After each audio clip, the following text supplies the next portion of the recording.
ബോളിവുഡിലെ മിന്നൻ താരമാണ് വിദ്യാ ബാലൻ. തന്റെ അഭിനയ മികവ് കൊണ്ടും ജീവിതം കൊണ്ടും വിദ്യ പലർക്കും പ്രചോദനമായിട്ടുണ്ട്. സോഷ്യൽ മീഡിയയിലും സജീവമാണ് വിദ്യാ ബാലൻ. പക്ഷേ സോഷ്യൽ മീഡിയയിൽ കാണാൻ സാധിക്കുക തീർത്തും വ്യത്യസ്തമായൊരു വിദ്യാ ബാലനെയാണ്. സിനിമകളിലെയും മറ്റും രസകരമായ രംഗങ്ങൾ റീക്രിയേറ്റ് ചെയ്ത് ചിരിപ്പിക്കുകയാണ് സോഷ്യൽ മീഡിയയിൽ വിദ്യാ ബാലൻ്റെ പ്രധാന പരിപാടി. മലയാള സിനിമയിലെ രംഗങ്ങളും വിദ്യ ഇടയ്ക്ക് ഇങ്ങനെ അനുകരിക്കാറുണ്ടായിരുന്നു. പഞ്ചാബി ഹൗസിലെ രമണനെയും മൂക്കില്ല രാജ്യത്തെ രംഗങ്ങളുമൊക്കെ വിദ്യാ ബാലൻ അവതരിപ്പിച്ചിട്ടുണ്ട്. ഇപ്പോഴാ പുതിയൊരു ഐറ്റവുമായി വിദ്യ എത്തിയിരിക്കുകയാണ്. ഉർവശിയുടെ സീനാണ് വിദ്യാ ബാലൻ പുതിയ റീലിൽ അവതരിപ്പിക്കുന്നത്. ഉർവശിയും മീര ജാസ്മിനും പ്രധാന വേഷത്തിലെത്തിയ അച്ചുവിൻ്റെ അമ്മ എന്ന ചിത്രത്തിലേതാണ് രംഗം. ചിത്രത്തിൽ ഉർവശിയുടെ വലിയ ഹിറ്റായ കടുക വറവറ കടുക വറവറ സീനാണ് വിദ്യാ ബാലൻ രസകരമായി അവതരിപ്പിച്ചത്. എനിക്ക് ഏറെ പ്രിയപ്പെട്ട അഭിനേത്രി ഉർവശി ചേച്ചിയുടെ ഒരു രംഗം.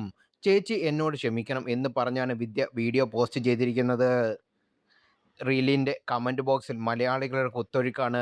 വിദ്യാ ബാലനെയും ഉർവശിയും ഒരുമിച്ചൊരു സിനിമയിൽ കാണാൻ സാധിക്കുമോ എന്നാണ് അവർ ചോദിക്കുന്നത്. അതേ ചോദ്യവുമായി സംവിധായക അഞ്ജലി മേനോനും എത്തിയിട്ടുണ്ട്.